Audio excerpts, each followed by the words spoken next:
여러분, 안녕하세요. 벌써 거꾸로 네 번째 강의입니다. 지금까지 한 번도 거르지 않고 강의를 들은 친구들, 선생님과의 약속, 본인과의 약속을 책임감 있게 지킨 친구들, 정말 멋진 어른이 될 거예요. 선생님이 진심으로 응원하고 반드시 그렇게 될 거라고 기도할 겁니다. 자, 오늘은 더 특별히 7분 안에 선생님이 설명을 잘 요약해서 해보도록 할게요. 집중해서 함께 공부해 보도록 합시다.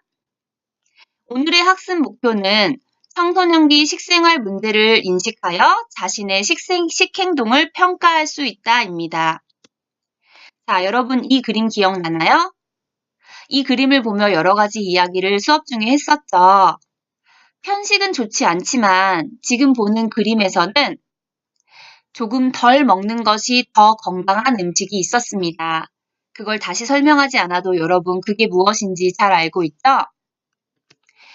오늘의 주제 청소년기의 식생활 문제는 크게 네 가지로 살펴볼 수 있습니다. 첫 번째, 아침을 거르는 아침 결식. 두 번째, 패스트푸드 선호. 세 번째, 부적절한 다이어트. 네 번째, 섭식 장애입니다. 하나하나 살펴볼까요? 첫 번째, 아침 결식입니다. 여러분, 청소년들은 바쁜 학업으로 인해서 아침 식사를 거르게 될 때가 많습니다. 아침 식사를 거르면 어때요? 배가 고프죠. 심한 공복감으로 인해서 무기력해지고 집중력이 떨어져서 학업에 지장을 주게 됩니다. 또한 배고픔을 피하기 위해서 열량이 높은 간식을 먹게 되어 점심 식사를 거르기도 하죠. 그러면 집에 가서 먹는 저녁 식사에 과식을 하게 됩니다.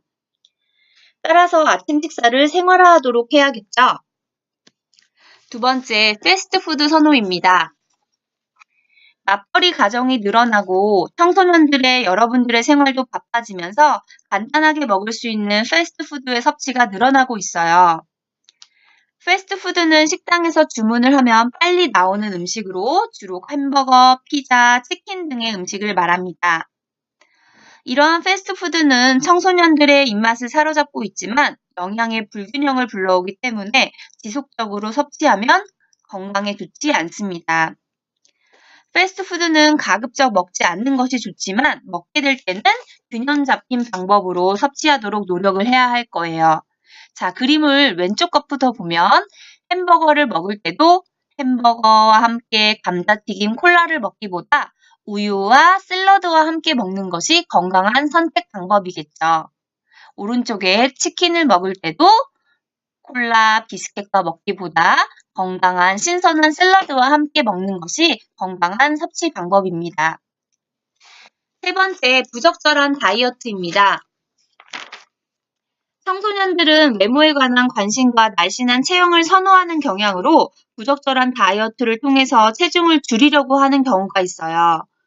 특히 체중이 이미 정상인데 또 저체중임에도 불구하고 비만이라고 생각하면서 단식과 같은 부적절한 다이어트를 하는 경우도 있습니다. 그러나 이는 여러분들 성장기에 있는 여러분들 청소년기에게 굉장히 좋지 않습니다. 성장을 지연시키고 질병과 스트레스에 관한 저항력을 감소시킵니다. 성장과 건강을 위해서는 부적절한 다이어트 대신 식단을 조금 조절하거나 운동을 하는 등의 생활 습관을 바꾸어서 적정한 체중을 유지하는 것이 좋겠죠? 마지막 섭식 장애입니다.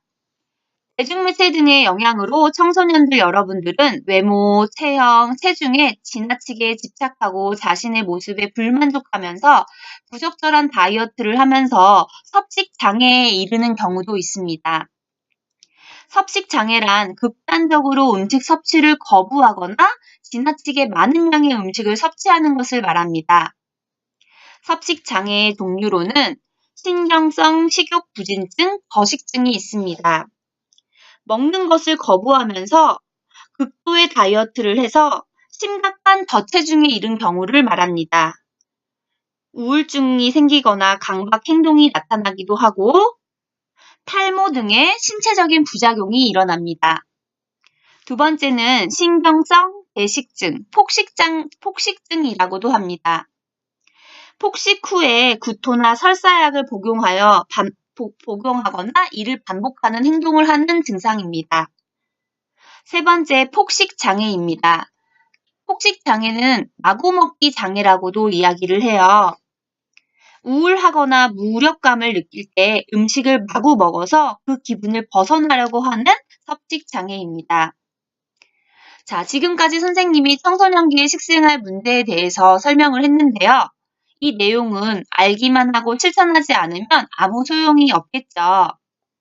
자, 그러면 이 내용에 대해서 내일 우리 수업 시간에 우리가 어떻게 실제로 건강한 식생활을 실천해야 하는지, 실천할 수 있는지 좀 더 구체적으로 계획을 해보는 활동을 하겠습니다. 어떤 활동을 하게 될까요? 기대하면서 생각해보면서 잠들면 좋을 것 같아요.